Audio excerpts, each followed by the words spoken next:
राज्यातील लाडक्या बहिणींसाठी ही सर्वात मोठी आणि महत्त्वाची बातमी, त्यामुळे बातमी शेवटपर्यंत बघा।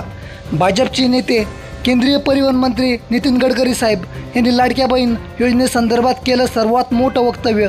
या वक्तव्यानंतर विरोधक व सत्तेतील सर्व नेत्यांमध्ये मोठी खळबळ आणि त्या संदर्भामध्ये सर्वात मोठी आणि महत्त्वाची बातमी, काय खरंच लाडकी बहीण योजना बंद होणार का किंवा ही लाडकी बहीण योजना किती दिवस असणार, त्या संदर्भामध्ये नितीन गडकरी साहेब यांनी सांगितली सर्व माहिती। शेवटपर्यंत व्हिडिओ बघा। चॅनलवर नवीन असाल तर चॅनलला लगेच सबस्क्राइब करा। लाडकीचा भरोसा नाही।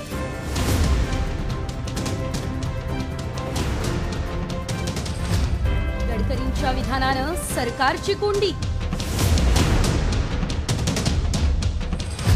लाडकेमुळे अनेक अनुदानांना कात्री।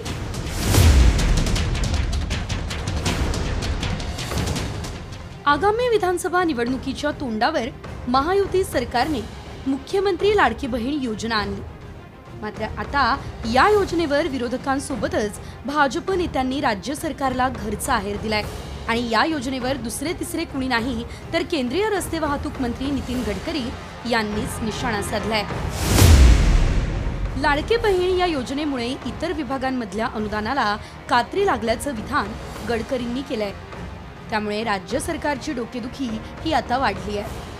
गडकरी नेमकं काय म्हणाले पाहूया। मेरा तो मत है, कोई भी पार्टी की सरकार हो, सरकार को दूर रखो।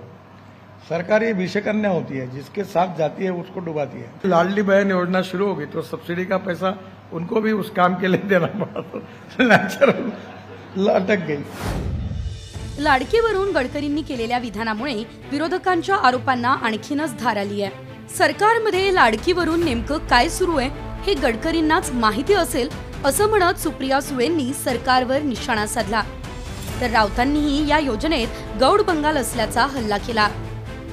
हा प्रश्न तुम्ही गडकरी साहेबांना विचारायला पाहिजे, कारण का ते सत्तेमध्ये आणि महाराष्ट्र सरकारमध्येही त्यांचा पक्ष आहे आणि केंद्र सरकारमध्येही त्यांचाच विचाराचा पक्ष आहे। त्याच्यामुळे अर्थातच गडकरी साहेबांना आमच्या सगळ्यांपेक्षा नक्कीच जास्त माहिती आतली माती असणार। गडकरी जे म्हणतात ते बरोबर आहे, पण जर अशा प्रकारे पैशाचा अपहार आणि अपव्यय सुरू असेल, तिजोरीत पैसे नसताना, इतर योजना बंद केल्या जात असताना, तर केंद्र सरकारची काही जबाबदारी आहे की नाही। नितीन गडकरी एक ज्येष्ठ नेते आणि ज्येष्ठ मंत्री आहेत।